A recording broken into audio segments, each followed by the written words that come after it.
Hola, ¿qué tal? Mi nombre es Cecilia Gutiérrez. Para los que no me conocen, soy psicóloga clínica y hoy voy a platicar con ustedes el tema de la crisis. Soy parte del grupo del método de intervención sistémica y me toca compartir con ustedes el área psicológica. Te invito a que te suscribas, dejes un like y comentes con nosotros. Vamos a hacer una serie de videos acerca de la psicología, acerca de cuestiones mentales, emocionales, espirituales y vamos a estarlas compartiendo con ustedes en las redes. Si ustedes quieren algún video en particular, escríbanoslo y con todo gusto nosotros los vamos a desarrollar.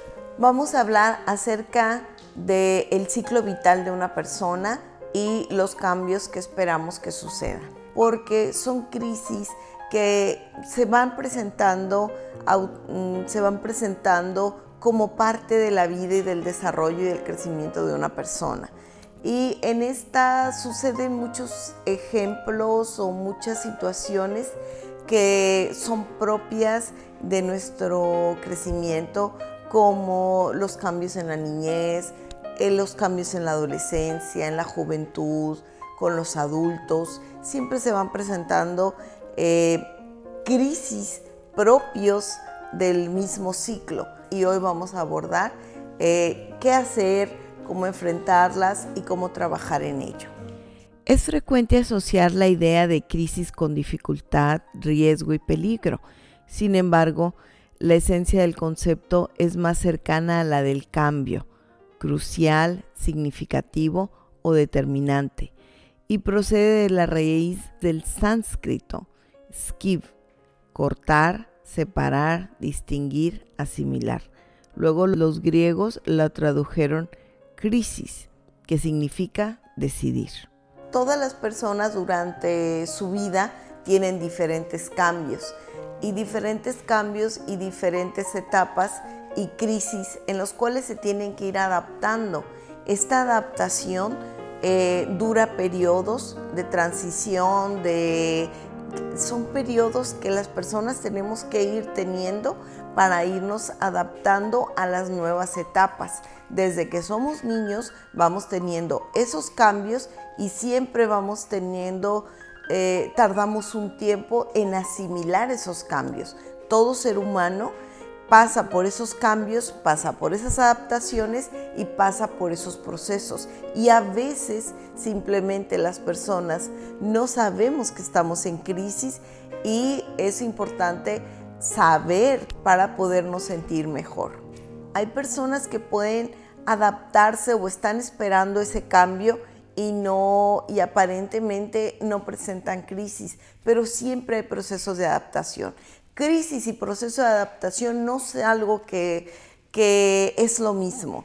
Puede haber un proceso de adaptación y vivir con muchas herramientas, alegría, posibilidades, pero puede haber un periodo de cambio y llevarnos a una crisis, y eso es algo diferente. Llamamos crisis evolutivas a aquellos cambios esperables por los cuales atraviesan la mayoría de las personas. Dichos cambios requieren un tiempo de adaptación para enfrentar nuevos desafíos que forman parte del desarrollo de la vida normal.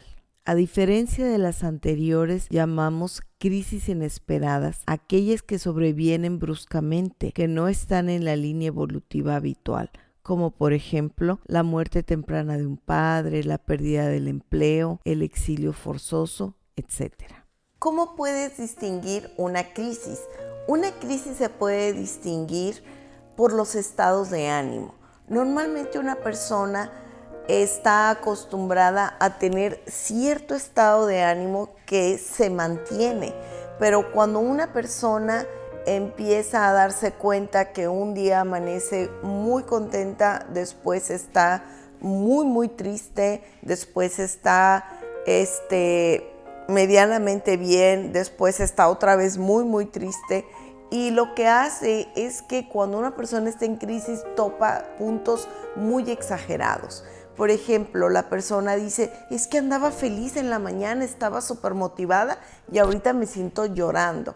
Normalmente las personas nos mantenemos en un estado anímico constante, muy común en nuestra vida cuando no estamos en crisis. Pero cuando estamos en crisis, las personas reportan un cambio anímico exagerado. O sea, quiere decir que empiezan a sentir que no tienen esa misma estabilidad en la que normalmente se viven. Y no es un proceso de adaptación y no es nada más algo normal. Los primeros auxilios psicológicos pueden durar inclusive minutos a horas y están proporcionados por un papá de familia, por la policía, por un clérigo, por un abogado, por un médico, por una enfermera, por trabajadores sociales, maestros, estudiantes o líderes. Y estos se pueden desarrollar en un ambiente informal como en un hospital, en una iglesia, en un hogar, en una escuela, en un lugar de trabajo, líneas telefónicas de urgencia. Y el objetivo sería restablecer, dar apoyo, contención, reducir la mortalidad, el rescate de eventualidades de riesgo y enlazar con recursos profesionales de ayuda. O sea, hay que enviar a la persona a ayuda profesional. Y tenemos los segundos, que serían la terapia psicológica breve, que es una segunda intervención en crisis, que esta puede durar aproximadamente semanas a meses. ¿Quién lo proporciona? Pues un psicoterapeuta, un orientador, y esta sí debe ser en un ambiente más formal, como por ejemplo una clínica, un centro de salud mental, un centro de día, un consultorio, una oficina. Y el objetivo de esto es resolver la crisis, elaborar y recolocar el incidente de crisis, ordenar el incidente al trauma de la vida y establecer la apertura y la disposición para afrontar el futuro. Normalmente cuando las personas llegan a consultarme, ellos reportan decir, es que me siento diferente, me siento que no puedo estar estable, que mi carácter ha cambiado. Y cuando tú le preguntas a la persona qué es lo que acabas de experimentar o qué cambio estás experimentando, dicen, pues ahora que lo mencionas, dejé mi trabajo después de 30 años. O mi hija mayor se fue a estudiar a la universidad y me quedé sola, me cambié de ciudad.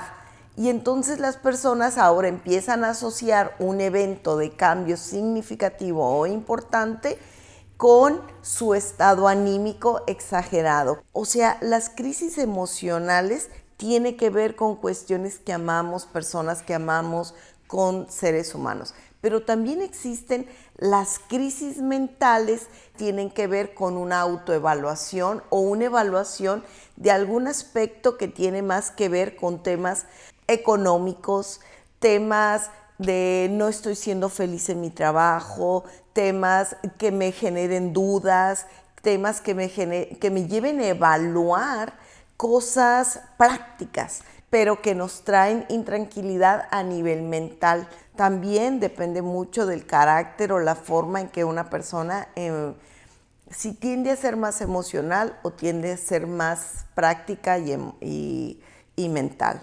¿Cómo puedo identificar que alguien que yo amo está en crisis?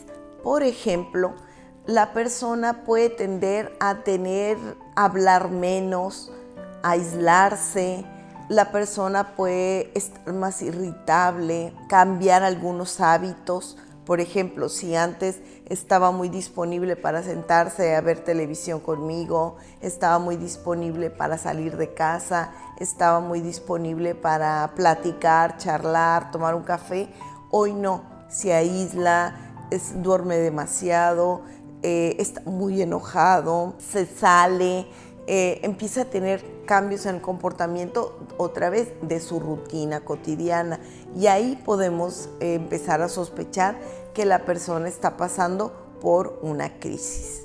¿Qué hacer o qué no hacer cuando una persona está en crisis? Si soy yo la que estoy en crisis, y muchas veces inclusive no me he dado cuenta que estoy en crisis. ¿Cómo me puedo dar cuenta? Porque mi estado de ánimo, como les digo, como yo soy, mi carácter, mis hábitos, lo que me hace feliz, lo que normalmente me hace disfrutar, lo que normalmente me llama la atención, no me puedo enfocar, no puedo disfrutarlo. ¿Qué hacer? Hay dos maneras. Una, primero quizás puedo comenzar a compartir con algunos seres cercanos, como personas que me conocen, mi familia, mi esposo, mis amigas, gente con la que yo estoy cercana, y poner atención inclusive a qué diálogo traigo.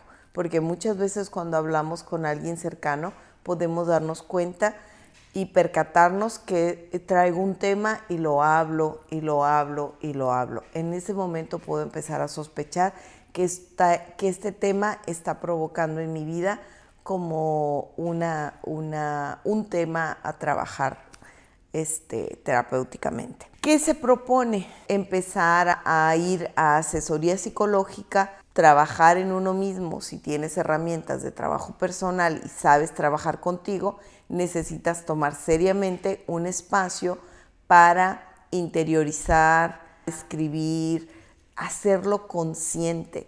Siempre que estamos en alguna especie de crisis, entre más consciente la hagamos, es más fácil que la crisis comience a avanzar. ¿Hay crisis que se pueden quedar como estancadas por años? Sí, sobre todo, por ejemplo, un duelo, que es la pérdida de algún ser querido, una pérdida de algo físico, como una habilidad física. Hay pérdidas que se pueden quedar permanentemente, como causando crisis, como el que un hijo se case, el que me cambie de casa, el que me cambie de profesión, el que me quede sin pareja. ¿Puede quizás esa crisis perdurar mucho tiempo en nosotros? Sí, y sin darnos cuenta. Y ahí es donde quizás sea oportuno tomar seriamente este tema e ir y pedir ayuda a un profesional. ¿Qué no se debe de hacer en una crisis? Minimizarla, negarla, pensar que va a salir sola. Normalmente las crisis sí deberían de ir procesando y adaptándonos ante ellas. Eso es algo muy natural del ser humano, porque toda la vida hemos tenido diferentes etapas que nos han ido preparando para adaptarnos a los cambios. Se puede decir que cada cambio, cada etapa nos ha traído crisis y hemos aprendido a ir saliendo de ellas de manera natural. Pero habrá crisis que puedan superarnos o puedan ser más grandes que nosotros. Ahí es cuando tenemos que no negar que necesitamos ayuda y pedir ayuda, o hacer trabajo personal, como lo decimos y lo enseñamos pues en el diplomado. Es una herramienta que utilizamos de mucho autoconocimiento, donde las personas que aprenden a conocerse profundamente saben y se conocen y saben que tienen que empezar a trabajar internamente o más seriamente con herramientas de autoconocimiento. Una recomendación cuando una persona se encuentra en una crisis clásica, yo recomiendo mucho cuidado con los fármacos, con agarrarse de los fármacos, agarrarse de las adicciones para sacar crisis, porque a lo mejor en el momento te pueden adormecer las cuestiones emocionales o las emociones. Sin embargo, a partir de ahí quizás puedes quedarte con un problema nuevo que no lo tenías antes, y es ahora una adicción. Una vez que yo puedo distinguir y hago conciencia que me encuentro en una crisis de etapa, en una crisis de duelo, en una crisis personal, de búsqueda de sentido, de búsqueda de identidad, de búsqueda de algo, eso puede ayudar muchísimo a buscar ayuda o a trabajar en ello. Dejé de hacer mi rutina de ejercicio, dejé de comer con mis amigas, me estoy aislando pues dejo de hacer y empiezo a hacer los cambios, a regresar otra vez, a forzarme, aun y que no tenga ganas, me forzo a retomar mis rutinas y eso ayuda muchísimo. Les agradezco que hayan visto nuestro video. Vamos a estar subiendo videos a las redes de parte de MIST y del equipo de MIST de Intervención Sistémica y Transpersonal. Y espero que se suscriban, que les haya servido y vamos a estar subiendo semanalmente videos para todos ustedes. Espero les haya gustado. Si les gustó, denos un like y hasta pronto. Adiós.